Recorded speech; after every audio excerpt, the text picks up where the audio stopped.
लेकिन साथ ही हमारे साथ कुछ और नए एक्सपर्ट्स भी जुड़ रहे हैं। पहले तो दिल्ली से आरके ग्लोबल के वाइस प्रेसिडेंट राकेश बंसल तकनीकी राय देने के लिए, मयूरेश जोशी जुड़ चुके हैं हमारे साथ एंजल ब्रोकिंग से फंडामेंटल राय देने के लिए, और कुछ ही देर में आशीष चतुर्मुथा भी जुड़ने वाले हैं वायदा कारोबार की रणनीति देने के लिए हमारे स्टूडियो में। तो ऐसे में एक काम किया जाए, पहले शुरुआत करते हैं एक्सिस बैंक से जिसके नतीजे आज आने वाले हैं। मयूरेश, क्या डर लग रहा है थोड़ा?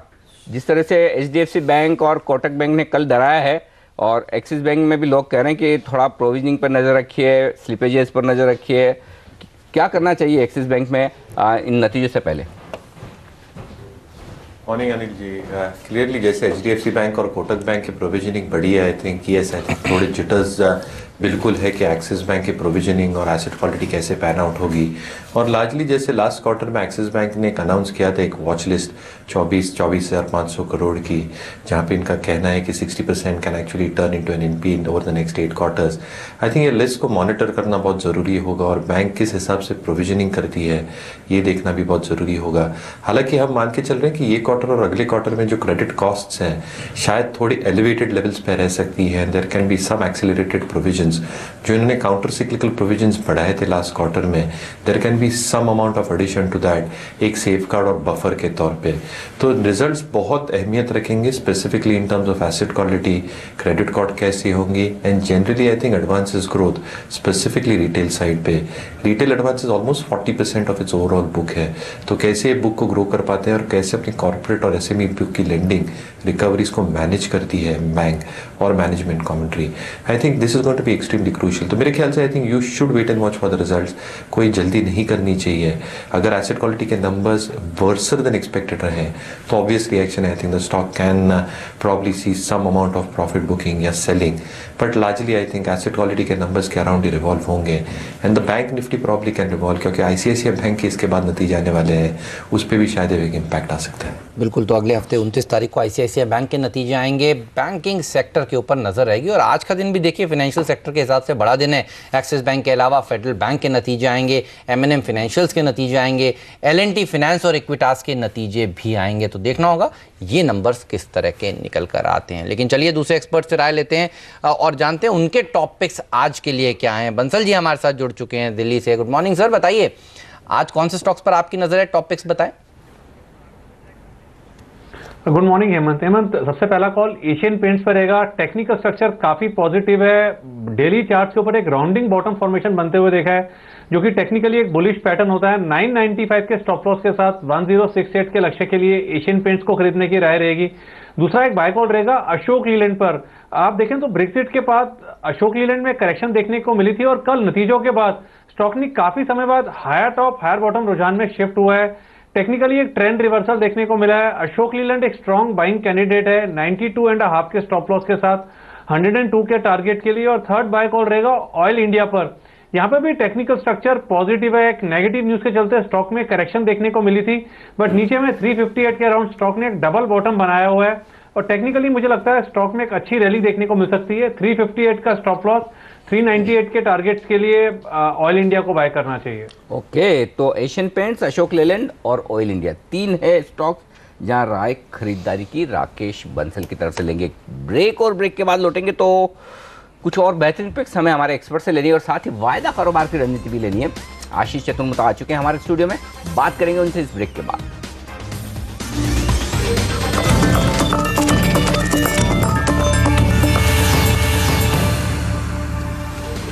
एक्सपर्ट्स का दमदार पैनल हमारे साथ है। राकेश बंसल, मयूरेश जोशी, प्रकाश दीवान और अब जुड़ चुके हैं आशीष चतुर्मुथा भी। पहले आशीष से एक राय फटाफट निफ्टी और बैंक निफ्टी पर ली जाए। आशीष, वायदा कारोबार के संकेत क्या कह रहे हैं, खरीदें या बेचें? Good morning Anil ji. देखिए अनिल जी, जहाँ तक कि मैं समझता हूँ कल जिस तरह का बिल्डअप हुआ है वो थोड़ा सा प्रॉफिट बुकिंग भी हुई है देखने को ओवरऑल बिल्डअप की नज़र से।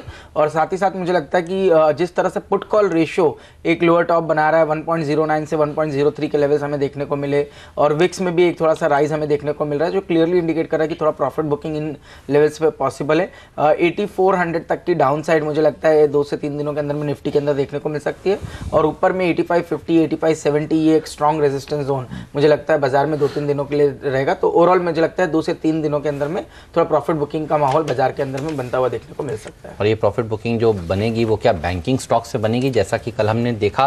क्योंकि आपकी पिक्स में देख रहा हूँ सिंडिकेट बैंक का, PSU बैंक पर आप बेयरिश हैं और HDFC जैसे हैवी वेट पर भी आप बेयरिश हैं। क्या टारगेट्स हैं आज के लिए? देखिए, मैं समझता हूँ कि PSU बैंक्स जो है वहाँ पर भी प्रॉफिट बुकिंग डेफिनेटली देखने को मिलेगी, क्योंकि काफ़ी बिल्डअप यहाँ लॉन्ग साइड पे हुआ था और हमने देखा कि पिछले कुछ महीनों के अंदर में 2 से 3 महीनों में इन स्टॉक्स के अंदर में एक ज़बरदस्त रैली देखने को मिली, जिसके चलते स्टॉक 40 to 50% अपसाइड भी नीचे के लेवल से दिखा चुके हैं। अब मुझे लगता है थोड़ा प्रॉफिट बुकिंग का माहौल यहाँ पे बनता हुआ नजर आ रहा है और स्टॉक जैसे कि सिंडिकेट बैंक है, यहाँ पे मुझे लगता है डाउन साइड जो वो 70-69 के लेवल्स तक के हमें डाउन साइड देखने को मिल सकती है। साथ ही साथ आंध्रा बैंक जैसे स्टॉक जो कि मिड कैप PSU बैंक से, वहाँ पर भी मुझे लगता है 4 से 5% की गिरावट करंट लेवल से देखने को मिल सकती है। तो ओवरऑल मुझे लगता है कि PSU बैंक्स के अंदर में पोजीशंस थोड़ा सा लिक्विडेट करना चाहिए, प्रॉफिट बुकिंग करना चाहिए। HDFC लिमिटेड हमारा लॉन्ग कॉल है एक्चुअली, क्योंकि यहाँ पे मेरा मानना है कि इस स्टॉक के अंदर में बहुत स्टेबिलिटी नजर आ रही है करंट लेवल्स पे। तो 1320 के स्टॉप से एक लॉन्ग पोजीशन HDFC लिमिटेड में लेनी चाहिए और मेरा मानना है स्टॉक जल्दी अपने प्रीवियस ऑल टाइम हाई को क्रॉस करेगा। ओके, तो ये है राय इस वक्त। चलिए, जो स्टॉक्स एक्शन में रहने वाले हैं उन पर राय ली जाए और उनमें से एक है SKS माइक्रो यानी कि भारत फाइनेंशियल इंक्लूजन। कल बाजार बंद होने के बाद इस कंपनी ने अपने नतीजे पेश किए, स्टॉक में ज़बरदस्त रनअप हुआ है। नतीजे कमोबेश कहा जा सकता है, उम्मीद के मुताबिक आए हैं, अच्छी नतीजे, लेकिन क्या और तेज़ी बाकी बची है? राकेश, चार्ट देखकर बताएं क्या करना चाहिए इस स्टॉक में? अनिल जी, डेफिनेटली बाइंग करनी चाहिए। स्टॉक में नीचे में 740 एक अच्छा बेस है और जिस तरीके से स्टॉक का एक रुझान है 830 835 के लेवल्स इमीडिएटली आज या कल में देखने को मिल सकते हैं। स्टॉक एक स्ट्रॉन्ग बाइंग कैंडिडेट है मौजूदा स्तरों पर। राइट, चलिए, तो ये है भारत फाइनेंशियल, जिसका नाम पहले SKS था, बदलकर भारत फाइनेंशियल इंक्लूजन्स हो गया है, इस पर बात। लेकिन बायोकॉन, इसके नतीजे आपको कैसे लगे प्रकाश? बस on the face of it तो अच्छे लग रहे हैं, 26% मुनाफा बढ़ा और शेयर ने भी, जहां दूसरे फार्मा शेयर थोड़े कमजोर थे, ये स्टॉक लगातार नए 52 हफ्ते के उच्चतम स्तरों को छू रहा था। बिल्कुल। कैसे देखते हैं आप इसे नतीजों को? नतीजे आने के बाद एक चीज तो साफ जाहिर है कि ये स्टॉक में कोई नेगेटिव रिएक्शन नहीं आएगा, क्योंकि लोगों का ये था कि इसमें कहीं प्रॉफिट बुकिंग आएगी तो बहुत तेज आएगी, क्योंकि 460 से ये 750 तक जब आया। दूसरी चीज ये हुई कि बायोकॉन में जो मेजर चेंज, इस सारे मूव के अगर पीछे आप जाएं देखें तो एक बहुत बड़ा ट्रिगर था, वो था कि जापान के मार्केट में रेगुलेटर्स ने इनके इंसुलिन बायोसिमिलर प्रोडक्ट को, जो इंसुलिन का सब्स्टिट्यूट है और वो वर्ल्ड वाइड उसकी बहुत ही खपत जो है बहुत ज़्यादा है और आगे चल के बढ़ने की भी उम्मीद है, उसको ग्लैरिजीन करके एक पर्टिकुलर ड्रग बनाया, उसको अप्रूवल मिला। एक हफ्ते पहले अभी वहाँ पे मार्केट में उनका इंट्रोडक्शन भी हो गया इस प्रोडक्ट का सक्सेसफुल। अब जैसे जैसे वो नंबर्स आते जाएंगे बायोकॉन के, उसमें इंप्रूवमेंट आपको दिखेगा। दूसरी चीज़, यही चीज़ यूरोप और UK और US में भी होने की पूरी उम्मीद है और वो बहुत जल्द अनाउंसमेंट आ सकता है। सो नेक्स्ट 2 ट्रिगर वो रहेंगे मेरे हिसाब से। ये नंबर्स के बाद Biocon will become another buying candidate. जो डर था, एक ओवरहैंग था कि ये रिजल्ट्स अगर नहीं ठीक आए तो ये सारा जो प्राइस राइज है यहाँ पे आपको कुछ कमी होते दिखे, दबाव दिखेगा, वो नहीं होगा। So it could be bought 700 के लेवल के आसपास अगर कोई लेता है, पेशेंस रखनी पड़ेगी, बट ये 1000 तक भी जाने की पूरी क्षमता रखता है। और बिटवीन सिंजीन एंड बायोकॉन दोनों में से कौन सा अच्छा लगता है आपको? बायोकॉन इज स्टिल बेटर, क्योंकि सिंजीन का बेनिफिट इसको भी मिलेगा पूरा, मतलब जो भी प्रोडक्ट्स का है फाइनेंशियल बेनिफिट है, तो बायोकॉन इज द पेरेंट, सो वो definitely it will make sense. लेकिन सिंजीन के रिजल्ट्स भी अच्छे कहे जाएंगे। सिंजीन के रिजल्ट्स अभी सिंजीन के जो ग्रोथ ट्रैजेक्टरी है वो थोड़ी सी मैच्योरिटी फेज में नहीं आई, तो इस टाइप के आपको दिखते रहेंगे, कभी एकदम अच्छे, कभी हाँ उतार। जो स्पार्क में हुआ करता था, सन फार्मा की कंपनी जो है वो भी इसी टाइप का काम करती है, तो उसमें लंपीनेस रहती है, जिसको हम कहते हैं कि कभी कभार बहुत अच्छे ब्लॉकबस्टर नंबर्स आएंगे, कभी ऐसे एवरेज नंबर्स ही आएंगे। ओके, चलिए, तो इन दोनों कंपनियों के नतीजे कल बाजार बंद होने के बाद आए हैं, तो इनके ऊपर आज रिएक्शन देखने को ज़रूर मिलेगा। इसके अलावा कुछ और कंपनियां जिन्होंने बेहतरीन नंबर्स पेश किए हैं, जी हाँ, GNFC, क्या शानदार नतीजे आए हैं। आप देखिए, 9.5 करोड़ रुपए के लॉस के मुकाबले 50 करोड़ रुपए का मुनाफा इस कंपनी ने पेश किया है। मार्जिन्स देखिए 10% से बढ़कर सीधे 17% हो गए हैं। तो GNFC के नंबर्स काफ़ी अच्छे दिख रहे हैं। क्या वजह हो सकती है प्रकाश इतने बेहतरीन नंबर्स के पीछे? और आज GNFC के अलावा और कौन से स्टॉक्स फोकस में रखने चाहिए, या जीएनएफसी पर क्या रहा है, कितनी तेजी बन सकती है यहाँ पर? जीएनएफसी में ये पूरा टर्न अराउंड है, तो नेचुरली टर्न अराउंड है और ये टर्न अराउंड की शुरुआत है। तो मुझे लगता है कि यहाँ से भी अच्छा खासा इसमें एक बिल्डअप रहेगा। ऑफ कोर्स प्राइस राइज काफी जो एक्सपेक्टेशन में आया, क्योंकि ये उम्मीद पूरी थी कि इतनी बढ़िया टर्न अराउंड होगी, ये थोड़ी सी उम्मीद नहीं थी। सो उस लिहाज से थोड़ा सा स्टॉक में एक रनअप आएगा, लेकिन वहाँ प्रॉफिट बुकिंग भी आएगा, क्योंकि इसमें बहुत लोग पड़े हैं नीचे के स्तरों से। मतलब कई बार डिस्कस हुआ, आप लोग ने भी पॉइंट आउट किया कि ये बेहतरीन शेयर रहेगा। मुझे लगता है इस क्षेत्र में ये एक ट्रेंड बनता जाएगा, जैसे सीमेंट में हुआ।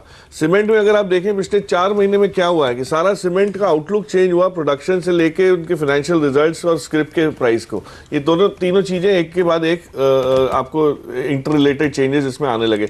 यही चीज फर्टिलाइजर में होना है।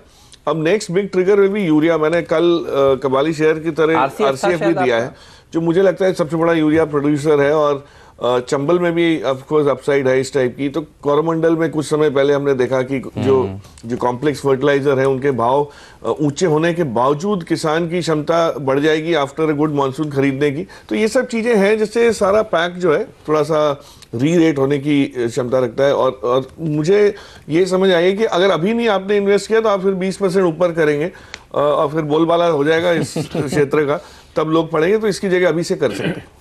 तो जीएनएफसी अच्छे नतीजों के दम पर दिख सकता है एक्शन में, तेजी की राय यहां पर आती हुई दिख रही। कल स्टॉक मजबूती के साथ बंद होने में कामयाब रहा, ये मानना है प्रकाश का। चलिए लेंगे एक छोटा सा ब्रेक, और ब्रेक के बाद जब लौटेंगे हम बात करेंगे कुछ और स्टॉक्स पर जहां पर आज एक्शन दिखने वाला है। नतीजों के लिए आज से बड़ा दिन है, कौन से स्टॉक्स पर आप करें फोकस, ये बताएंगे इस ब्रेक के बाद।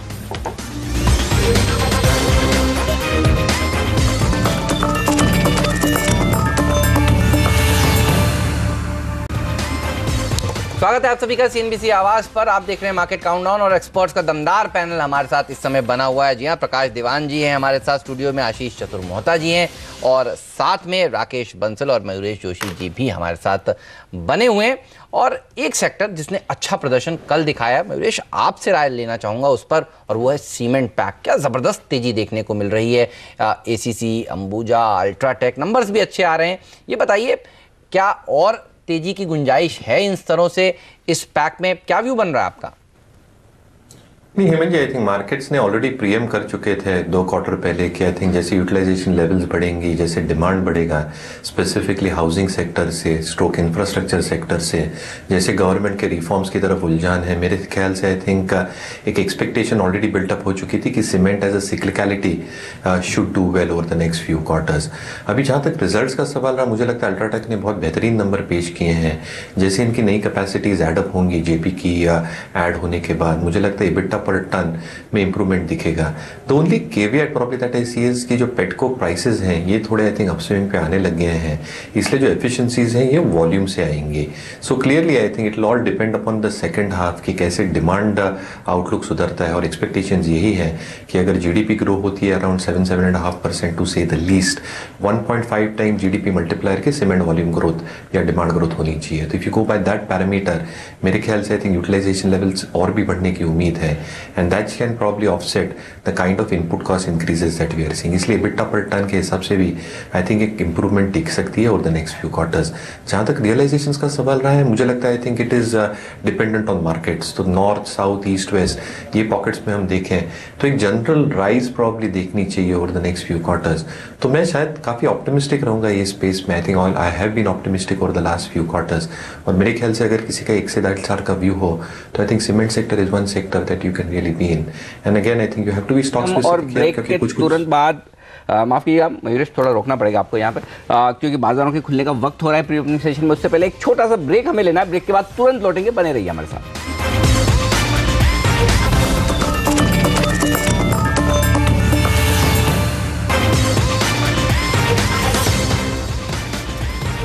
तैयारी भारतीय बाजारों की प्री ओपनिंग सेशन में खुलने की। उससे पहले बता दूं फटाफट आपको किस तरह का हाल है। SGX निफ्टी हरे निशान में, एशियाई बाजारों में कमजोरी है मामूली 0.5% की। हांगकांग 0.5% नीचे, शंघाई थोड़ा सा लाल निशान में आपको नजर आएगा, निक्केई 1% नीचे। और वजह बता दूं, कल देर रात अमेरिका में कमजोर भरा सेशन रहा था, लेकिन सारे एशियाई बाजार कल हरे निशान में बंद हुए थे। खासतौर से हांगकांग और निक्केई तो मुझे अच्छी तरह से याद है 0.5% मजबूत बंद हुए थे। और जबकि हम कल ही कमज़ोर हो गए, तो इसका मतलब साफ है कि अमेरिकी बाजारों की जो कमजोरी थी उसे हम काफ़ी हद तक पचा चुके हैं। शायद यही वजह SGX निफ्टी थोड़ा मजबूत है। दूसरा, डेटा एफआईज के हैं वो कैश मार्केट में अच्छी खरीदारी के हैं, वायदा कारोबार में इंडेक्स फ्यूचर्स खरीदें तो उस लिहाज से थोड़ा मूड ठीक रहना चाहिए। ये संकेत इस वक्त आते हुए दिख रहे हैं। चलिए कुछ और स्टॉक्स जहाँ पर बड़ा एक्शन हो सकता है बात की जाए। थंगामाइल ज्वेलरी, प्रकाश ट्रैक करते हैं आप इस स्टॉक को?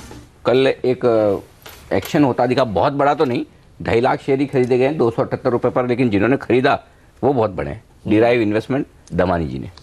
सो बेसिकली ये ऐसा है कि इस स्पेस में अगर वैल्यू ढूंढनी हो तो कहीं ना कहीं इस टाइप के स्टोर्स कंपनीज में करना पड़ेगा जहाँ पे सिर्फ गोल्ड का प्ले नहीं है लेकिन कुछ क्राफ्ट्समैनशिप या वर्कमैनशिप का भी एलिमेंट रहता है, और इस पर्टिकुलर कंपनी में ये खासियत पहले भी रही है। काफ़ी समय तक ये अपने आईपीओ के बाद एक रेंज में स्टॉक रहा, उसके बाद से हो सकता है अब इसके अंदर कोई पर्टिकुलर ट्रिगर है जिसको लॉन्ग टर्म बेसिस पे, और वो उसकी क्राफ्ट्समैनशिप को लेके हो सकता है। सो ये पॉजिटिव है, बट नंबर्स इतने खास मैंने गौर से देखे नहीं है कि उस पर कॉमेंट कर सकूं, बट आई ऑल्सो नोटिस कि इसके अंदर जो ब्लॉक्स हुए हैं वो मीनिंगफुल हैं, तो आगे इसको रडार पर रख सकते हैं। ऑलराइट, चलिए तो इस स्टॉक पर रखिएगा आप आज नज़र, और नज़र रहेगी फार्मा शेयरों पर भी।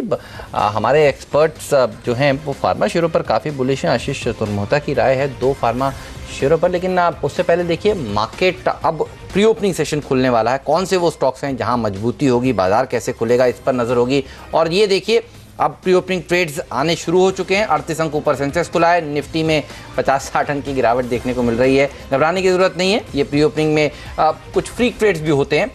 9:07 के आसपास सही आपको दिशा दिखेगी, लेकिन आईटीसी तो आज रडार पर रखिएगा ही क्योंकि नतीजे काफ़ी अच्छे आए हैं, और दूसरी सिगरेट कंपनियों के शेयरों पर भी होगी नज़र। जीएसएफसी जैसे शेयरों में अच्छी तेजी देखने को मिल सकती है। एपटेक के नतीजे सुबह सुबह आए, उसके ऊपर आप नज़र रखिएगा। फर्टिलाइजर शेयरों पर नज़र रखिए, और पीवीआर में भी करीब 1% की मजबूती के साथ शुरुआत होगी। इस तरह के संकेत आज देखने को मिल रहे हैं, लेकिन देखना होगा कि बैंकिंग शेयर किस तरह से प्रदर्शन दिखाते हैं, क्योंकि पूरा बाजार का मूड कल इन्होंने ही बिगाड़ा था। बिल्कुल, तो बैंक शेयर का प्रदर्शन बेहद अहम होगा, लेकिन इस बीच बाजारों के खुलने से पहले एक राय आशीष ने एक बड़ी इंटरेस्टिंग यहाँ पर स्टडी की है निफ्टी और पीसीआर के कोरिलेशन को लेकर।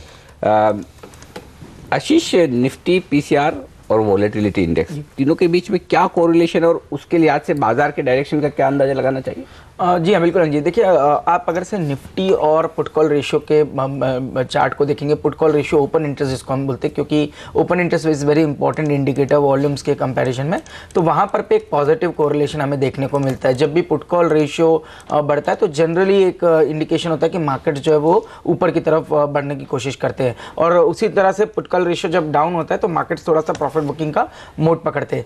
इस रैली के अंदर में सबसे इंपॉर्टेंट बात है कि फरवरी के लोस के बाद से हमने देखा था कंटिन्यूसली पुट कॉल रेशियो बढ़ रहा था और निफ्टी भी उसके साथ में अपसाइड हायर लेवल्स बनाते हुए जा रही थी। बट लास्ट 1 महीने के अंदर में हमने देखा कि निफ्टी की जो रैली हुई है उसके साथ में पुट कॉल रेशियो ऊपर की तरफ नहीं जा रहा, उल्टा एक lower top lower bottom formation इसके अंदर में बनता हुआ जा रहा है। तो क्लियरली ये इंडिकेट कर रहा है कि कहीं ना कहीं बाजार जो है वो एक ओवरबॉट कैटेगरी के अंदर में है, और कभी भी इसके अंदर एक अच्छा खासा करेक्शन हमें देखने को मिल सकता है। वो लेवल कहां से होंगे, कब होंगे, ये कहना थोड़ा डिफिकल्ट है, बट ये जरूर इंडिकेट करता है कि पुट कॉल रेशियो की कहीं ना कहीं ऑप्शंस का डेटा ये क्लियरली इंडिकेट कर रहा है कि मार्केट जो है ओवरबॉट कैटेगरी में है। लेकिन ओवरबॉट होने के लिए तो 1.2 1.3 उस रेंज में जाना चाहिए। बिल्कुल अनिल जी, मैं भी आपकी बात से सहमत हूं कि 1.1815 के बाद generally put call ratio dangerous zone में आ जाता है। इसलिए मैं ये नहीं कह रहा कि ये डायरेक्टली शायद मार्केट के लिए टॉप आउट होने के संकेत है, बट डेफिनेटली जिस तरह से put call ratio in higher market के टॉप के साथ में नए हाईज नहीं बना रहे, ये एक डेफिनेटली कंसर्न का साइन हमें बनता हुआ नजर आ रहा है। ऑलराइट, चलिए तो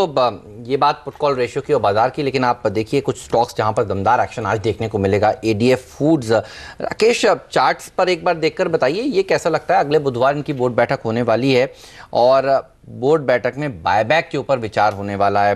ये गैप अप ओपनिंग के साथ ये खुलेगा। कौन से लेवल्स इंपॉर्टेंट हैं इस स्टॉक के लिए? 12-13% प्री ओपनिंग ट्रेड्स में ऊपर दिख रहा है, हालांकि अभी सेटलमेंट नहीं हुआ है इन ट्रेड्स का, लेकिन फिर भी चार्ट्स कैसे दिखते हैं इसके? हेमंत जी, चार्ट्स एक्सट्रीमली पॉजिटिव है। नीचे में 88 रुपीज 89 रुपीज एक अच्छा बेस है, और एक बार ये स्टॉक 92 रुपीज 70 पैसा के ऊपर निकलेगा, जिसकी संभावना एकदम गैप अप ओपनिंग में है। तो एक चार्ट्स के ऊपर एक ट्रायंगल और पैटर्न से ब्रेकआउट है, और इस ब्रेकआउट के जो टारगेट्स हैं वो रफली अराउंड 101 102 के हैं। ओके, 101 102 के लेवल के लिए यहाँ पर एडीएफ फूड में खरीदारी करने की राय इस वक्त आती हुई दिख रही है। एक और स्टॉक L&T इन्फोटेक, कल जो लिस्ट हुआ, ढीली लिस्टिंग, हाल ही की लिस्टिंग में सबसे खराब कही जा सकती है, लेकिन क्या इस कमज़ोर लिस्टिंग के बाद खरीदारी करनी चाहिए? मयूरेश, क्या राय रखते हैं आप, अगर इस पर कोई राय है तो? क्योंकि कल कोटक ने यहाँ पर 13 लाख शेयरों की खरीदारी की है 700 रुपये में पहले ही दिन। क्या करेंगे आप, और जिन लोगों को शेयर लगे हैं उनके लिए क्या राय होगी? नहीं, होल्ड करनी चाहिए अनिल जी कंपनी को, क्योंकि आई थिंक जैसे हिस्टोरिकल ट्रेंड रहा है, आई थिंक काफ़ी पॉजिटिव ट्रेंड रहा है इन terms of top line and bottom line growth, 20 और 30% से ग्रो हुई है। एक ही सिर्फ दिक्कत है, जो एक रिस्क फैक्टर उभर के आ सकता है कि इनका जो एक 16% एक्सपोजर है वो एनर्जी सेगमेंट की तरफ है, और जैसे एनर्जी और ऑयल प्राइसेस हम देख रहे हैं वहाँ पे थोड़ी दिक्कत हो सकती है। एंड BFSI इज ऑलमोस्ट 40%, और जनरली IT सेक्टर के हम देखें तो शायद FY17 एक कंस्ट्रेंड ईयर रह सकता है स्पेंडिंग के तौर पे, इन terms of what can come out of Brexit over the next few quarters, और Q3 Q4 being seasonally week. तो मेरे ख्याल से आई थिंक स्टॉक को नीचे के लेवल्स पे जो नए इन्वेस्टर्स है बिल्कुल देख सकते हैं, existing investors can definitely hold on, but FY17 probably IT sector के लिए थोड़ा स्लगिश और नन भरा ईयर रह सकता है।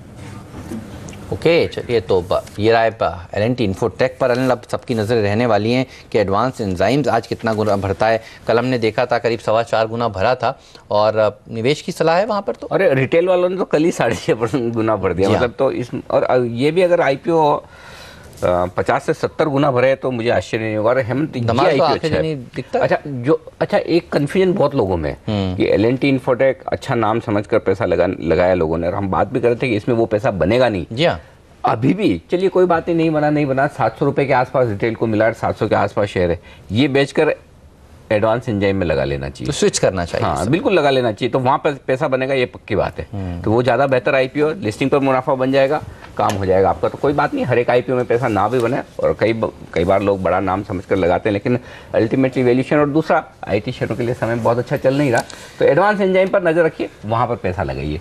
चलिए, लेकिन ये तो बात हुई, आज आप अप्लीकेशन करेंगे, फिर अलॉटमेंट आएगा, फिर लिस्टिंग होगी, फिर बेचेंगे। लेकिन जिनको आज ही एक्शन करना है उनके लिए ये 20 दमदार स्टॉक 2020 का अपडेट।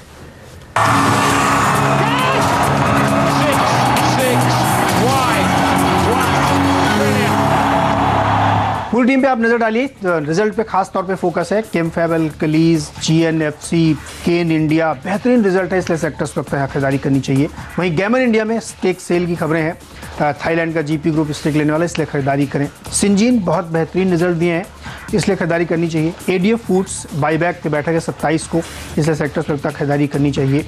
वहीं हमें लगता है टोरेंट फार्मा कमज़ोर नतीजे देगा, L&T फाइनेंस में कमज़ोरी रहेगी इसी वजह से, और भारत फाइनेंशियल्स इंक्लूजन जो वो स्टॉक है जहाँ पर रिजल्ट कमज़ोर हैं, वहाँ पे भी आपको प्रॉफिट बुकिंग देखने को मिल सकती है। तो इसलिए एक मिली जुली टीम आज की। मेरी टीम पर नजर डालिए, 10 के 10 बल्लेबाजों को आज टीम में शामिल किया है। 2 सेक्टर सबसे अच्छा प्रदर्शन दिखा सकते हैं टीम में, आपको देखकर नजर आएगा, एक तो फर्टिलाइजर और दूसरा सिगरेट कंपनियां। लेकिन शुरुआत लॉजिस्टिक्स कंपनी के साथ की है, VRL लॉजिस्टिक्स कल भी हमारी टीम में शामिल था। प्रमोटर्स ने जिस तरह से अब वापस से मन बदल लिया है, रीजनल एयरलाइन के स्पेस में नहीं उतरेंगे, और वो जो हैंगओवर था कि हिस्सेदारी बिकती हुई नजर आएगी, जिसके जरिए वो अपना नया वेंचर एक्सपैंड करेंगे, वो सब अब खत्म होता हुआ नजर आ रहा है। कल 10% की रैली के बाद आज अच्छा प्रदर्शन फिर से दिखा सकता है। हमारी ज्वेलरीज कल कुछ बड़े फंड्स ने यहाँ पर खरीदारी करी है, और आज भी अच्छी तेजी यहाँ पर देखने को मिल सकती है। सेंचुरी प्लाईबोर्ड में भी विदेश के एक पेंशन फंड ने यहाँ पर खरीदारी करी है। तो जहाँ जहाँ ब्लॉक डील्स हो रही हैं और लॉन्ग टर्म पेंशन फंड्स और बड़े संस्थागत निवेशक शेयर खरीद रहे हैं, वहाँ पर नजर होनी चाहिए। GST का भी बड़ा बेनिफिशियरी ये पूरा का पूरा सेक्टर है, और सेंचुरी प्लाई पहले भी हमारी टीम में रहकर अच्छा प्रदर्शन दिखा चुका है। जिस तरह से रजनीकांत की आज मूवी रिलीज हो रही है, PVR के ऊपर फिर से रखिए नजर, अच्छी रैली यहाँ पर देखने को मिलेगी। माना जा रहा है कि नया रिकॉर्ड, नया कीर्तिमान ये मूवी सेट कर सकती है। इसके अलावा फर्टिलाइजर कंपनियों में GSFC पर रखिए नजर। कल बाजार बंद होने के बाद GNFC के नतीजे आए, और इसी के चलते पूरा का पूरा सेक्टर अच्छा प्रदर्शन दिखा सकता है। RCF, फैक्ट, NFL को इसी थीम पर टीम में शामिल किया है। सरकार अगर आगे चलकर यूरिया डीकंट्रोल जैसे बड़े फैसले ले पाती है तो एक बड़ी अच्छी खबर होगी, और आपने देखा सरकार बोल्ड फैसले ले भी रही है। 25 पैसे प्रति लीटर प्रति मंथ। आप देखिए केरोसिन के दाम बढ़ाने का जो फैसला है वो भी बाजार को पसंद आया है। इसके अलावा फ्री हिट के तौर पर गोल्डन टबैको को टीम में शामिल किया है, और पिंच हिटर के तौर पर गॉडफ्रे फिलिप को टीम में शामिल किया गया है। सिगरेट के जो वॉल्यूम्स बढ़े हैं ITC के, वो सराहनीय है, और ये पूरा का पूरा सिगरेट पैक आज अच्छा प्रदर्शन दिखाएगा।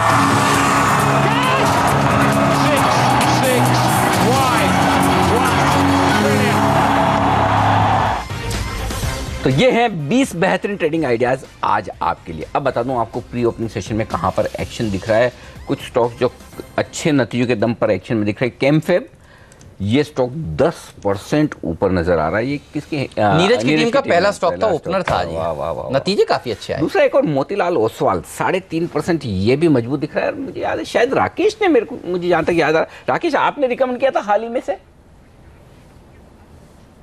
बिल्कुल अनिल जी, रिकमेंड किया था। काफी बेहतरीन टेक्निकल स्ट्रक्चर है, एक नया ब्रेकआउट देखने को मिला है। इनफैक्ट ब्रोकिंग में देखें तो मोतीलाल ओसवाल और IIFL इन दोनों के टेक्निकल स्ट्रक्चर काफी अच्छे हैं, बट मौजूदा स्तरों पे अब नहीं, किसी भी करेक्शन में इन स्टॉक्स को बाय जरूर करना चाहिए। गिरावट में खरीदारी करने के बेहतरीन मौके ये सारे के सारे स्टॉक्स दे रहे हैं। बेस्ट पिक राकेश की तरफ से मोतीलाल ओसवाल MOFSL है। इसके अलावा आप देखिए ADF फूड 6% मजबूती के साथ खुलने की तैयारी करता हुआ। गैमन इंडिया, इनकी जो एक सब्सिडरी है, उसमें थाईलैंड की कंपनी 75% हिस्सेदारी खरीद रही है। 150 करोड़ रुपए उसके एवज में इनको मिलेंगे। ये शेयर करीब करीब 6% मजबूती के साथ खुल रहा है। गोल्डन टबैको और दूसरी टोबैको कंपनियां भी मजबूती के साथ खुलने की तैयारी कर रही हैं। रुचिरा पेपर जैसे स्टॉक्स जो प्रकाश दीवान के पसंदीदा शेयर रहे हैं, यहाँ मजबूती के साथ आज शुरुआत होगी, इस तरह के संकेत मिल रहे हैं। और अशोक लेलैंड, ये स्टॉक देखिए, ये हमारे 2 एक्सपर्ट्स ने आज सुझाया है। राकेश बंसल का टॉप पिक है और संदीप वागले का टॉप पिक है। कल नंबर्स अच्छे आए और नंबर्स के बाद अच्छी तेजी बनी। आज भी देखिए मजबूती के साथ यहाँ पर कारोबार होगा। आशीष, आपके 2 पिक्स रह गए हैं, डिवीज और औरोबिंदो फार्मा। फार्मा शेयर आपको पसंद है और उनमें से ये 2 सबसे अच्छा प्रदर्शन दिखा सकते हैं आज के दिन? बिल्कुल हेमंत, क्योंकि देखिए डिवीज लैब ने ऑलमोस्ट 6-7 महीने के हाइस को क्रॉस किया है और ये जो हमने देखा इसके अंदर में वॉल्यूम्स काफ़ी अच्छे पिकअप हुए। 2-3 दिन पहले हमने ओपन इंटरेस्ट में स्ट्रॉन्ग एडिशन देखा था और उसके बाद में प्राइस स्टेबल है, जबकि मार्केट के अंदर गिरावट है, उसके बावजूद भी 1190 के आसपास ये कंटिन्यूसली सस्टेन कर रहा है। तो मेरा ये मानना है कि ये स्टॉक कम से कम 1150 के स्तरों को शॉर्ट टर्म के अंदर में टारगेट कर सकता है। 1168 के स्टॉप लॉस के साथ में डिवीज लैब में करंट लेवल्स पे पोजीशन बनाई जा सकती है। और दूसरी पिक होगी हमारी फार्मा स्पेस में औरोबिंदो फार्मा, जहां पर पे क्लियरली एक इन्वर्टेड हेड एंड शोल्डर का फॉर्मेशन टेक्निकल लेवल्स पे बना हुआ है। 2 दिन के अंदर में हमने देखा जबरदस्त वॉल्यूम्स में पिकअप हुआ है और परसों के दिन हमने देखा था 8.5% का ओपन इंटरेस्ट में इजाफा हुआ। तो ये तीनों इंडिकेट कर रहे हैं कि इसके अंदर में एक अच्छी मजबूती देखने को मिल सकती है। 840-850 का पोटेंशियल टारगेट नेक्स्ट 3-4 दिनों में औरोबिंदो फार्मा में देखने को मिल सकता है। ऑन डाउन साइड 775 का एक स्टॉप लॉस रख के लॉन्ग पोजीशन औरो फार्मा में भी बनाई जा सकती है। ओके, लॉन्ग पोजीशन बनाने की राय, औरोबिंदो फार्मा में लॉन्ग पोजीशन बनाने की राय। डिवीज लैब में तमाम फार्मा स्टॉक्स बड़ी ज़बरदस्त एक्शन के साथ मजबूत होते हुए दिख रहे हैं, लेकिन हाँ, एक स्टॉक कल बड़े एक्शन में था, वो था वोकार्ड। प्रकाश, ये स्टॉक अगर किसी को अपना ब्लड प्रेशर चेक करना हो बिना डॉक्टर के पास जाए तो इसमें ट्रेड करके कर सकता है। क्या रहा है शेयर अभी? नहीं, ये सारे ही फार्मा स्टॉक्स में जो चीज हो रही है वो सब बिलेटेड रिएक्शन आ रहा है। सब जब तेजी निकल जाती है तब लोग इसमें एक्साइट हो जाते हैं, आ जाते हैं। वोकार्ड में ऑफ कोर्स नो डाउट जो EIR आया है कि एक इंस्पेक्शन जो पिछली बार हुआ था उसका जो मुआयना हुआ था वो कंप्लीट हो गया। अब उसके बाद US FDA डिसाइड करता है कि इनको बैन में से हटाना है नहीं हटाना, तो एक क्लोजर जरूर है, बट इसका मतलब ये नहीं है कि ये तकलीफ से निकल गए पूरी तरह से। तो आज आप दे के आ गए हो, ये नहीं कि रिजल्ट आ गया है, तो सिर्फ एग्जाम की तसल्ली है कि एग्जाम खत्म हो गया आपका, ये चीज हुई है। लेकिन फार्मा में एक चीज बताना चाहूंगा कि जो डॉक्टर रेड्डीज के साथ हुआ, ल्यूपिन के साथ हुआ, कि जब मुसीबतें आई तब गिरावट इतनी ज्यादा आई और फिर जो बढ़त है वो बहुत धीरे धीरे आपको दिखी। उस लिहाज से अगर देखें तो इप्का लैब्स एक है जहाँ टर्न अराउंड या री रेटिंग मुझे लग रहा है पूरी बाकी है। ये स्टॉक ने कोई परफॉर्मेंस ही नहीं दी है और लोगों ने इसको एकदम रिजेक्ट सा कर दिया है। कोई इसको इच्छा नहीं किसी की करती कि इप्का लैब में वापस वही ध्यान दे। मुझे लगता है that is going to be the next big surprise. अगर कोई ट्रेडिंग वेट से लेना चाहे तो वो एक बहुत बेहतरीन अपॉर्चुनिटी बन सकती है। ऑलराइट, चलिए तो नजर रखिए इप्का लैब्स पर, यहाँ पर अच्छी तेजी देखने को मिल सकती है। तो ये दूसरा स्टॉक है जो प्रकाश ने सुबह से आपको सुझाया है। पहला था एजिस लॉजिस्टिक्स, यहाँ पर तेजी का ध्यान है, और दूसरा इप्का लैब्स फार्मा सेक्टर में अच्छा प्रदर्शन दिखा सकता है। बाजार खुलने में 2 मिनट बचे हैं और सही ये होगा कि मैं आपको बाकी एक्सपर्ट्स की भी एक बार पिक्स बता दूं। संदीप वागले कह रहे थे कि एडलैब्स पर नजर रखिए, कल 10-11% की रैली के बाद आज यहाँ और अच्छा मोमेंटम बढ़ सकता है। अशोक लेलैंड उनको पसंद है और बिकवाली की साइड यूनियन बैंक और श्रीराम ट्रांसपोर्ट में बिकवाली करने की राय वो आपको दे रहे हैं। और नज़र रखिएगा राकेश बंसल की पिक्स पर भी, क्योंकि वो कह रहे हैं कि अशोक लेलैंड उनको भी पसंद है और एशियन पेंट्स में तेजी का ध्यान है। इसके साथ साथ ऑयल इंडिया भी उनको पसंद है। इसके अलावा आशीष चतुर्मोहता 2 शेयर फार्मा शेयर जिन पर वो बुलिश हैं, डिवीज और औरोबिंदो फार्मा। HDFC भी उनको पसंद है, लेकिन सिंडिकेट बैंक में बिकवाली करने की राय है। तो अनिल आप देखिए, सिंडिकेट बैंक बिकवाली करने की राय और यूनियन बैंक संदीप की बिकवाली करने की राय। PSU बैंक्स पर अब लोग थोड़े से कॉशियस होते हुए दिख रहे हैं और कल जिस तरह से तेज गिरावट देखने को मिली है, देखना होगा कहीं आज वो एक्सटेंड तो नहीं होती। होना भी चाहिए।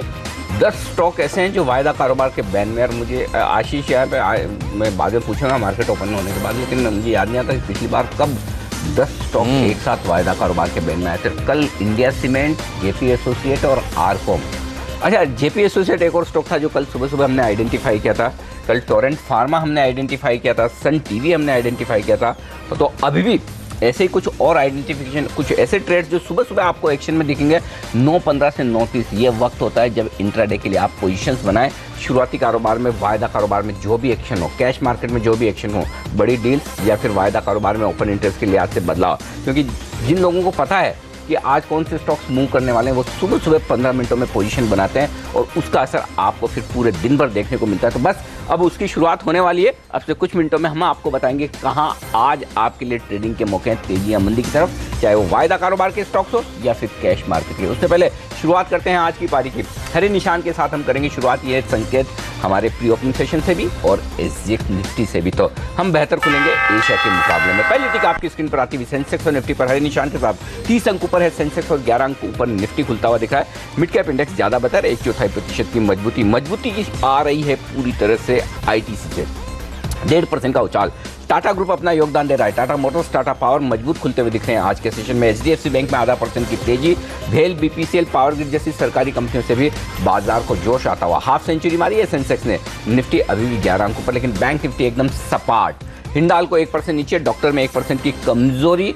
और आज फार्मा स्टॉक्स क्यों कमजोर है भाई? डॉक्टर, सन फार्मा दोनों ही कमजोर होते हुए दिख रहे हैं। तो थोड़ी सी प्रॉफिट बुकिंग दिग्गज फार्मा शेयरों में मुझे दिख रही है, थोड़ी प्रॉफिट बुकिंग मुझे IT शेयरों में दिख रही है। आप देखिए TCS थोड़ा सा लाल निशान में खुला है, इन्फोसिस लाल निशान में खुला है। तो इन दो डिफेंसिव सेक्टर्स पर नजर रखिए। आइए तब तक मैं वायदा कारोबार के स्टॉक्स बता दूं आपको कहाँ एक्शन है। सिंडिकेट 1.5% कमजोर, हमारे एक्सपर्ट की राय आपके काम आती दिख रही है। आशीष ने झुका। टोरेंट फार्मा, वोखाड़ ये कमजोर होते हुए दिखे। तो सरकारी बैंक कमजोर है, union, Allahabad, Andhra, syndicate, PNB और साथ ही मिड कैप फार्मा। तो फार्मा पे आज फोकस रखिएगा, यहाँ पर थोड़ी कमजोरी के संकेत आते हुए दिख रहे हैं। मजबूत क्या है? मदरसन सुमी, भेल जैसे स्टॉक्स मजबूत है। अशोक लीलैंड 1% मजबूत। ये है इस वक्त शुरुआती कारोबार का रुझान, शांत शुरुआत। और रिजल्ट के लिहाज से सबसे बढ़िया एक्शन तो कैमफेब में है 10% ऊपर, मोतीलाल 5% ऊपर, भारत फाइनेंशियल इंक्लूजन 3% ऊपर, लेकिन रेमंड्स में नुकसान 4% का इस वक्त आपको नजर आएगा। ये है एक्शन शुरुआती कारोबार का। अहमद बिल्कुल। और सन टीवी पर रखिए नजर, 2% की जबरदस्त तेजी यहां पर बननी शुरू हो गई है। 2.5% ऊपर इस समय ये स्टॉक का ट्रेड करता हुआ आपको नजर आएगा। इसके ऊपर हम कॉल लेंगे, राकेश बंसल से पूछेंगे कि ये शेयर कैसा लग रहा है। देखिए यहाँ पर तेजी बननी शुरू हो चुकी है। इसके अलावा भारत फाइनेंशियल इंक्लूजन जिस तरह से नतीजे आए, ब्रोकरेज हाउसेज क्रेडिट स्विस ने अपने लक्ष्य बढ़ाए हैं, 690 के लक्ष्य दिए। हालांकि इस भाव से काफी नीचे के लक्ष्य हैं, लेकिन आज यहाँ पर थोड़ी बहुत तेजी होती हुई दिख रही है। बायोकॉन के ऊपर रखिए नजर, अच्छे नंबर्स के बाद यहां तेजी बनी है। यही एक ऐसा फार्मा शेयर है जो मजबूती कंसिस्टेंटली दिखा रहा था और आज भी देखिए मजबूती बरकरार है।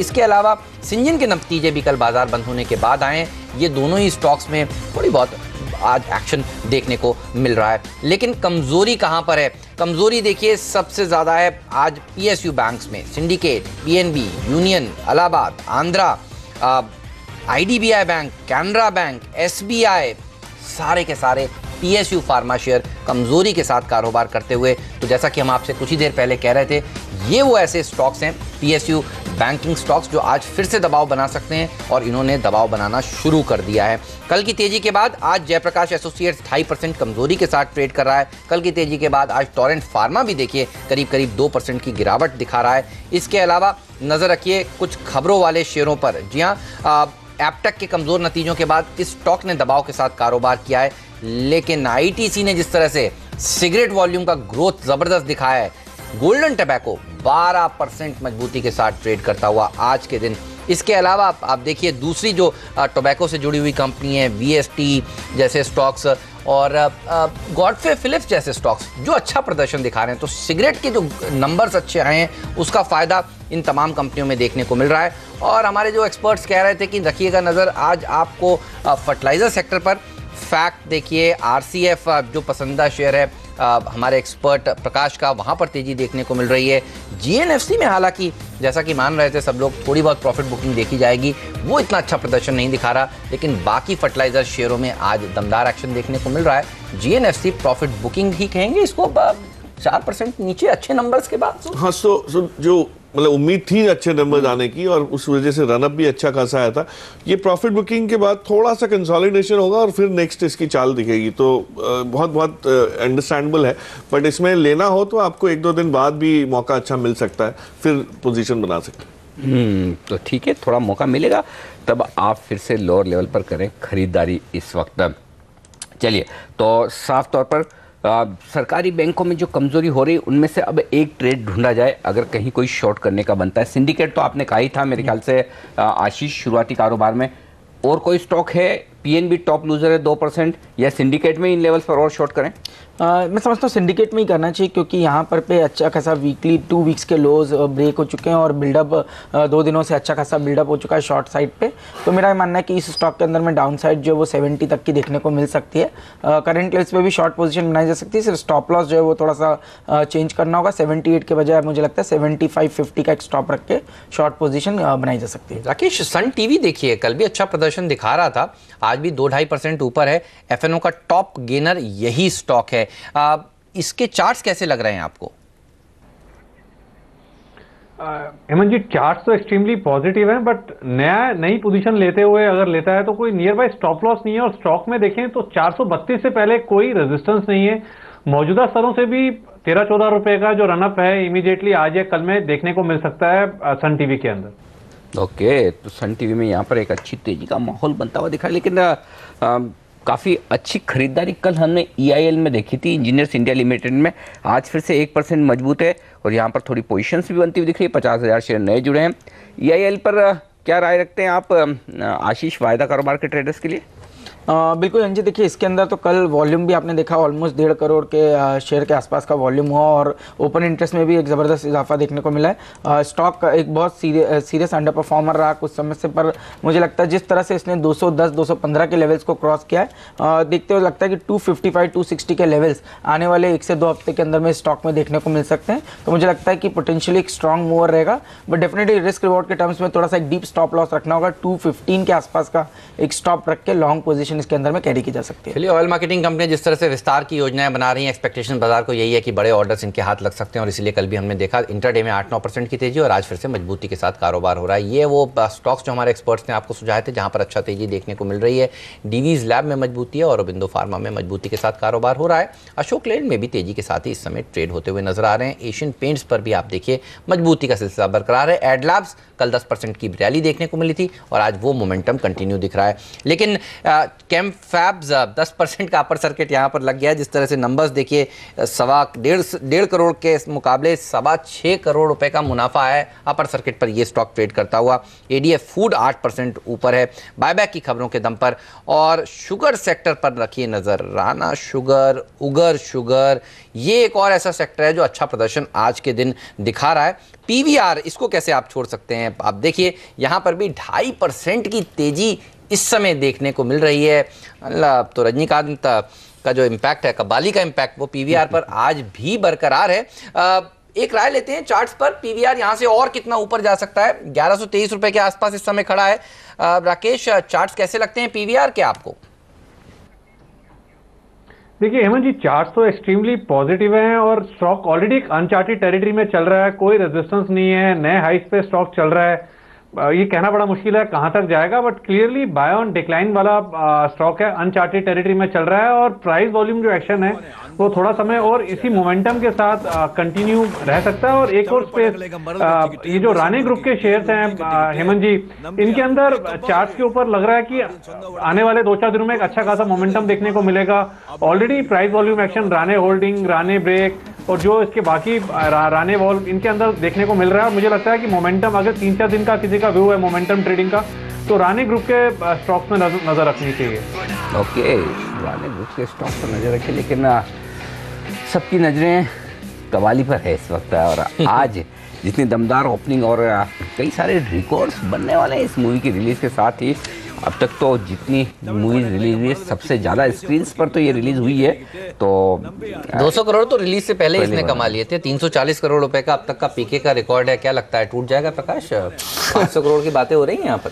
नहीं तो जिस टाइप की इसमें बुकिंग्स हो रही है, रिकॉर्ड बुकिंग यूएस में, बाकी सब मार्केट्स में, तो डेफिनेटली और हमेशा एक चीज़ रहती है कि नए रिकॉर्ड्स तभी बनते हैं जब आप पुराने रिकॉर्ड्स को बेंचमार्क रख के चले कि इससे अच्छा काम करेंगे। चाहे आप सुल्तान को देख लीजिए या आप कबाली को देख लीजिए, कुछ और ब्लॉकबस्टर भी हाँ, सो वो हमेशा इस इंडस्ट्री में ये रहता है।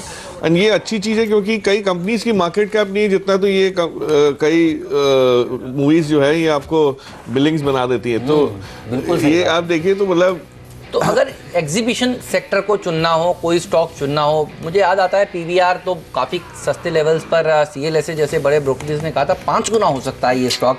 कोई स्टॉक जो आपको पसंद हो, या पीवीआर क्या इन लेवल्स पर खरीदना चाहिए? इस स्पेस पर आपका क्या व्यू बन रहा है? नहीं, पीवीआर से थोड़ा सा परहेज मुझे इसलिए कि वैल्यूएशन बहुत स्ट्रेच है। नो डाउट इनका कामकाज जो है वो प्रीमियम है, मार्केट लीडर है, बट जो 44-45 टाइम्स का पी जो है वो थोड़ा सा अनसस्टेनेबल है, क्योंकि जब ड्रॉप आता है इनकी अर्निंग्स में तो अच्छा। दूसरी चीज़ ये है कि जो दूसरे प्लेयर्स हैं, अब आइनॉक्स को लीजिए जो एक मेरा चुनिंदा शेयर रहा है, इसमें अभी भी उस टाइप की अपसाइड नहीं आई है, क्योंकि थोड़ा सा इसको हम ये सोचते हैं कि बहुत ही छोटा है या इसका कोई सिग्निफिकेंट इम्पैक्ट नहीं होता मार्केट में, लेकिन वहाँ पर इंप्रूवमेंट की जगह बहुत ज़्यादा है।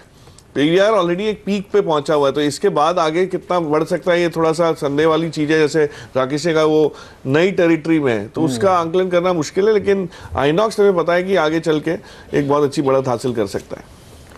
ओके, तो ये पीवीआर और बाकी तमाम स्टॉक्स पर आपके लिए ओपिनियन। इस बीच रिजल्ट्स के लिहाज से देखिए एसकेएस माइक्रो यानी कि भारत फाइनेंशियल इंक्लूजन क्या तेज़ दौड़ लगा रहा है। बाजार खुलने के पहले ही कहा था हमारे एक्सपर्ट राकेश बंसल ने कि खरीदारी का मौका है। राकेश, आपकी राय एकदम सटीक और सही है। 790 पर आ गया ये शेयर, अब क्या करें इस लेवल पर? अनिल जी, अभी भी देरी नहीं हुई है, क्योंकि आप देखें तो 790 के अराउंड ही स्टॉक ये भी अनचार्टेड टेरिटरी में एंटर कर रहा है, और अभी भी ये नहीं सोचना चाहिए कि एक गैप अप ओपनिंग हो गई है और रैली मिस हो रही है। बिल्कुल इन स्तरों पे बाइंग करनी चाहिए, और इंट्राडे का अगर नजरिया है तो पीटीसी पे भी नजर रखनी चाहिए। ये भी एक ब्रेकआउट की कगार पे खड़ा है, 82.50 के ऊपर निकलेगा, इसमें एक ब्रेकआउट देखने को मिलेगा। पीडीलाइट इंडस्ट्रीज, अगेन मार्केट थोड़ा सा वोलाटाइल है, करेक्शन की तलवार लटकी हुई है। पीडीलाइट एक डिफेंसिव बैट है, और मुझे लगता है 15-16 रुपए की रैली पीडीलाइट इंट्राडे के अंदर दिखाने का दमखम रखता है। 735 रुपए के स्तरों पर मौजूदा लेवल्स पे चल रहा है। 750 तक की रैली मुझे लगता है इंट्राडे में आ सकती है इसके अंदर। राइट, चलिए तो इस स्टॉक पर रखिए नजर। एक चीज पर नजर होनी चाहिए, राणे ग्रुप के स्टॉक्स जो कुछ देर पहले हमारे एक्सपर्ट कह रहे थे, राणे ब्रेक्स कल नतीजे आए थे, 20% का अपर सर्किट लगा था, आज 8% मजबूत है। राणे होल्डिंग्स में 6% की तेजी, राणे शुगर तो हमने आपको बताया ही 4.5% ऊपर है। तो 2-3 दिन से हम देख रहे हैं ये राणे ग्रुप के शेयर्स काफी एक्टिव होते हुए। और जिन लोगों के मन में ये सवाल था मैक्स इंडिया को लेकर कि ये सर्किट कब खुलेगा, जी खत्म हो गया, आज उसका जवाब मिलता हुआ दिख रहा है। और ये बड़ा इंटरेस्टिंग है। मैक्स इंडिया लाइए जरा फटाफट एनएससी पर। 1 2 3 4 5 6 ट्रेड्स हुए हैं मैक्स इंडिया में लोअर सर्किट पर, दमदार ट्रेड्स। मतलब वॉल्यूम देखिए मैक्स इंडिया का आज क्या, नहीं बीएससी पर नहीं, एनएससी पर सारा वॉल्यूम तो एनएससी पर हो रहा है। एनएससी पर लाइए, एनएससी पर देखिए कितना 62,44,000 शेयरों का कारोबार। तो अल्टीमेटली जो लोग बेचना चाहते थे उन्हें आज मुक्ति मिली है। प्रकाश क्या कहेंगे, 130 में अब खरीदना चाहिए? नहीं, इस सारे ग्रुप में थोड़ा कंफ्यूजन लोगों को है, इसलिए हर चीज में आपने ये देखा कि पहले बहुत बढ़त आई और फिर उसके बाद गिरावट। इसमें तो खैर लिस्टिंग से ही ये मामला चलता रहा, बट जो पेरेंट कंपनी बनेगी वो मैक्स फाइनेंशियल की रहेगी, और उसमें कहीं भी कोई सेल ऑफ ऐसा दिख नहीं रहा कि कोई वीकनेस की जिससे नीचे के लेवल पे रहे। बट हाँ, ये है कि अगर आप महंगा आपको लगता है तो यहाँ पे थोड़ी सी एक पोटेंशियल ये है कि इसमें से भी जो वापस रिवर्स मर्जर होगा उसका कहीं ना कहीं आपको प्राइस एडवांटेज मिलेगा। तो इसमें आपका प्रेजेंस या एक्सपोजर जरूर होना चाहिए, बट मैं ये कहना चाहूँगा कि सेफर मैक्स फाइनेंशियल है, बट वो महंगा है, आप उसकी सेफ्टी का कॉस्ट दे रहे हैं। इसमें थोड़ा सा आपको रेशियोज और वो अभी अनडिसाइडेड है, इसलिए एक रिस्क लेना है, लेकिन आपको कॉस्ट इसमें काफ़ी कम लगेगी। तो 2 अप्रोच है, डिपेंडिंग आपका रिस्क टेकिंग एबिलिटी के हिसाब से आप कर सकते हैं, बट डेफिनेटली इस कंपनी को या इस समूह को मत छोड़िए। ये आगे चल के बहुत ब्लॉकबस्टर परफॉर्मेंस दे सकता है, बिकॉज ऑफ ऑब्वियस रीजन से। हमको सब जानते हैं HDFC का लाइफ इंश्योरेंस बिजनेस का जो विलय होने का पूरा वो है। तो ये सब चीज़ें हैं, बट पेशेंस चाहिए होगी। और न्यूज़ फ्लो ये जैसे न्यूज़ से हटेंगे, इनके ऊपर से ध्यान लोगों का हट जाएगा, तो इनके भाव भी थोड़े से सॉफ्ट हो जाएंगे, तो तब मे बी बाइंग अपॉर्चुनिटी रहेगी मैक्स फाइनेंशियल में। बट मैक्स इंडिया डेफिनेटली अभी भी लिया जा सकता है। ऑलराइट, चलिए, तो ये रहा मैक्स इंडिया के ऊपर। लेकिन आज आप देखिए बाजार को ऊपर जाने से कौन सा स्टॉक रोक रहा है और कौन सा सेक्टर रोक रहा है, तो वो PSU बैंक्स ही हैं। टॉप 5 F&O लूजर्स में 4 तो बैंक्स ही हैं, और वो भी PSU क्षेत्र के। PNB 2.5% नीचे, union bank, Canara bank, syndicate bank, Andhra bank, ये सब देखिए आप दबाव के साथ कारोबार करते हुए आज के सत्र में आपको नजर आएंगे। और सबसे अच्छा प्रदर्शन अगर कोई एक शेयर दिखा रहा है, तो जैसा कि हम आपसे कह रहे थे, ITC दिखा रहा है। अगर आप कंट्रीब्यूटर्स को इस समय देखेंगे तो आप पाएंगे कि कंट्रीब्यूशन के नज़रिए से ITC इकलौता ऐसा स्टॉक है जो अच्छा कंट्रीब्यूट कर रहा है। जी हाँ, 9-9.5 पॉइंट जो निफ्टी में तेजी देखी जा रही है, वो दरअसल इसी की वजह से, अगर इसे हटा दें तो आपको निफ्टी दरअसल इस समय लाल निशान में दिखता। रिलायंस इंडस्ट्रीज जैसे स्टॉक्स भी अच्छा प्रदर्शन दिखाते हुए, और IT सेक्टर के तो क्या कहने, आप देखिए पिछले कई दिनों से ये सेक्टर कमजोरी के साथ ट्रेड कर रहा है, और आज भी यहाँ पर गिरावट ही देखने को मिल रही है। मयूरेश, एक राय आपसे इसी सेक्टर पर लेना चाहता हूँ, IT पर क्या लगता है, यहाँ पर और थोड़ी बिकवाली का प्रेशर अगले कुछ दिनों में देखने को मिल सकता है क्या? क्योंकि दिग्गजों ने भी अंडर परफॉर्म किया है नतीजों के तौर पर, और मिड कैप IT कंपनियों ने भी खराब प्रदर्शन ही दिखाया है। जैसे मैं कह रहा था हेमंत जी, आई थिंक जो सॉफ्टनेस है ये कंटिन्यू रहेगी प्रॉब्ली पूरे साल के लिए। जैसे Q1 के नतीजे आए थे डॉलर रेवेन्यू ग्रोथ में, इन्फोसिस ने थोड़ा डिसअपॉइंट कर लिया, विप्रो ने Q2 के गाइडेंस में डिसअपॉइंट किया है, और जनरल अंडरलाइंग मैनेजमेंट कमेंट्रीज अगर हम देखें तो I think the management themselves are not sure कि ब्रेक्सिट का इम्पैक्ट अगले क्वार्टर्स में कैसे आएगा। डिस्क्रिशनरी स्पेंडिंग जो होती है BFSI सेगमेंट में, again that is under question mark कि बढ़ेगी या घटेगी once that Brexit impact starts coming. दूसरी बात, आई थिंक जो Q3 Q4 नतीजे होते हैं, जैसे मैंने पहले भी कहा, वो सॉफ्ट रहते हैं, इसलिए IT companies will have to outperform in Q2, जो मुझे लगता नहीं है जो अंडरलाइंग ट्रेंड Q1 से आई है। इसलिए आई थिंक जो जनरलाइज्ड ग्रोथ है, एक एनुअलाइज्ड ग्रोथ है डॉलर टर्म्स में या क्रॉस करेंसी टर्म्स में, शायद सॉफ्ट या नरम ही रहेगी फॉर मोस्ट IT कंपनीज। इसलिए FY17 जैसे मैं कह रहा हूँ सॉफ्ट ही रहेगा सारे के सारे क्षेत्र के लिए, and you probably see consolidation happening in sector and probably declines, but probably I think outperform करना IT क्षेत्र probably for at least Q2 Q3 थोड़ा डिफिकल्ट लगता है दिस पॉइंट। बिल्कुल, IT सेक्टर्स के ऊपर थोड़ा सा आपको रुक कर ठहर कर अब नया निवेश करना चाहिए, ये राय निकल कर आ रही है। लेकिन आप देखिए, जो एक राय प्रकाश ने आपको दी इसी शो पर कुछ देर पहले कि बायोकॉन खरीदिए सिंजिन नहीं, वो बिल्कुल सही थी।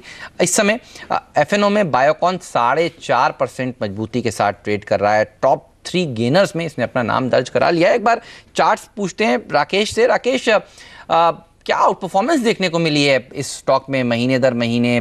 क्या यहाँ से और ऊपर जाने की गुंजाइश रखता है बायोकॉन, और कहाँ तक के टारगेट्स आपको दिख रहे हैं इस समय चार्ट्स पर?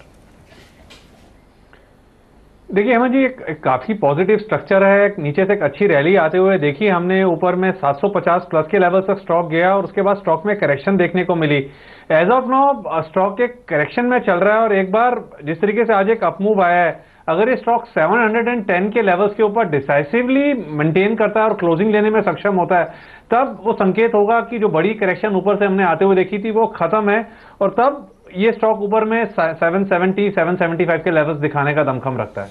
ऑलराइट, चलिए, तो ये राय बायोकॉन पर। एक्सिस बैंक, फेडरल बैंक पर नजर रखिएगा। आज थायरोकेयर के ऊपर नजर रखिएगा। प्रकाश, बहुत इंटरेस्टिंग स्टॉक है, लिस्टिंग के बाद से सबकी नजरें इस शेयर पर बनी हुई हैं, और आज परिणाम है। क्या लगता है थायरोकेयर के नंबर्स कैसे आ सकते हैं, और इस पर क्या कॉल है?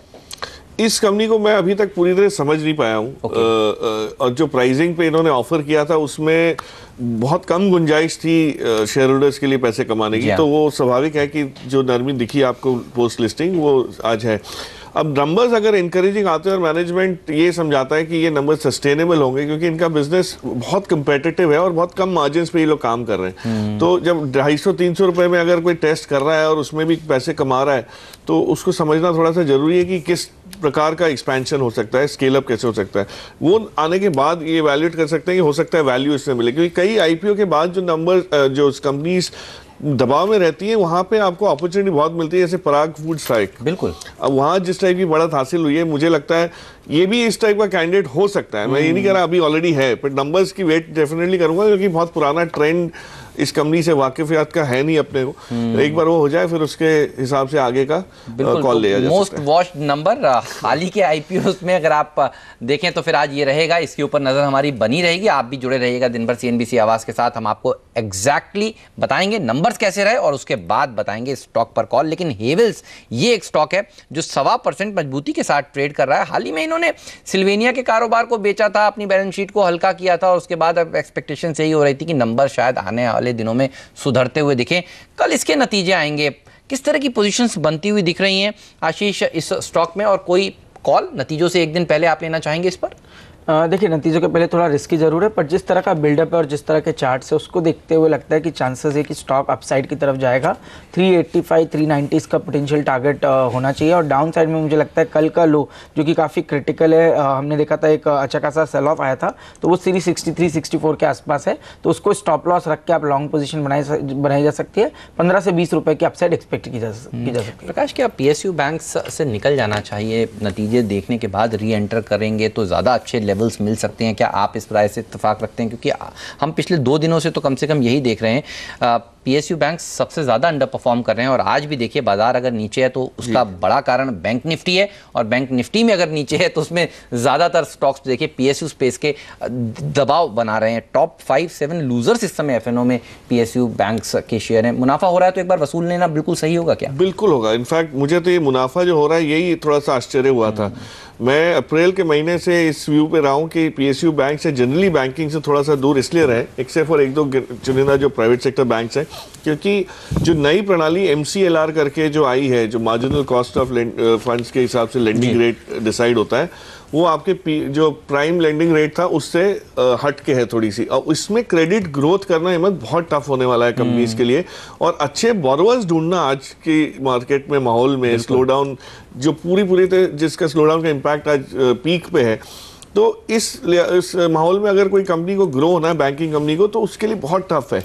तो ग्रोथ जो है वो कहीं ना कहीं आपको आज आपने कोटक में भी देखी कि ग्रोथ जैसी चाहिए वैसी नहीं दिखी।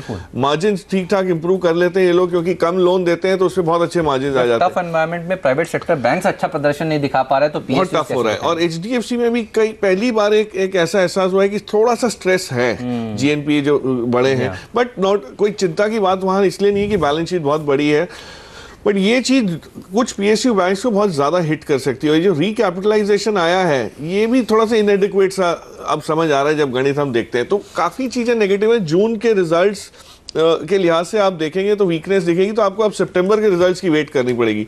तो एक टाइम करेक्शन लंबा सा आ सकता है, तो इससे अच्छा है प्रॉफिट बुक करें। थोड़ी बहुत बढ़त आप मिस भी कर जाए अगर, तो उसके लिए तैयार है, लेकिन जो प्रॉफिट है उसको घर ले जाइए। चलिए, तो मुनाफा हो रहा है तो उसको एक बार टेबल से निकाल लेना चाहिए, यानी बुक कर लेना चाहिए, अपने अकाउंट में डाल लेना चाहिए, ये सही रणनीति होगी। ऐसी सटीक रणनीति देखिए पिछले आधे 1 घंटे में हमने आपको बताई है। बायोकॉन इस समय FNO का टॉप गेनर है। प्रकाश ने कहा था भारत फाइनेंशियल इंक्लूजन्स, राकेश कह रहे थे यहाँ पर खरीदारी करनी चाहिए, दूसरा टॉप गेनर है। दोनों के बीच में थोड़ा सा मैं आगे जाऊंगा वाला हिसाब है। 5.5% की तेजी यहाँ पर इस समय देखने को मिल रही है। इसी नोट पर अपने एक्सपर्ट से लेना चाहेंगे विदा। प्रकाश जी, राकेश जी, मयूरेश जी, आशीष जी, आप सबका शुक्रिया समय निकालने के लिए और आज इस चर्चा में शामिल होने के लिए। चलिए, बाजार पर रखिए नजर।